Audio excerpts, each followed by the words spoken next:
Hey guys, welcome to the follow-up for our DIY glider tutorial. My name is Sabrina Khan. I'm a super senior at MIT, finishing up a double major in aerospace engineering for space exploration and planetary science.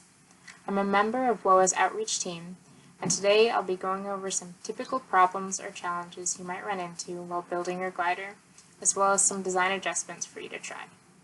Just as a reminder, the template we used is available for you to print and use and is linked in the description box below. So the first question we're going to answer, I'm having trouble balancing my glider. Is there any way to make it easier? If your glider won't balance on your finger, you can try tying a string through the cutout for your wing. In this video, I actually wound a paper clip through the cutout instead for more stability and then attached the string. Holding the glider up by the string, see if it balances. Change the location of the string until you find the center of gravity, or CG. You might need to add some more weight to the nose of your glider using paper clips or clay.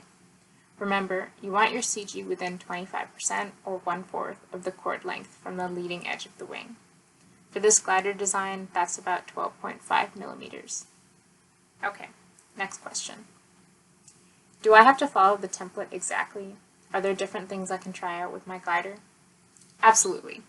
You can try out all kinds of things with your glider. On the design side, you can play around with tapering the wings. Tapered wings narrow towards the wingtips and may help increase performance. You can also try changing the ratio of the wingspan to the glider's length by increasing or reducing the wingspan, or increasing the width of the wing to see how it actually affects your glide. Additionally, changing the angle your wing attaches to the body of the glider can help keep it from rolling as it flies. You can also round the leading edges of the plane's surfaces with sandpaper or a file and see if that improves its flight. Document the changes you make and how they affect your glider's performance.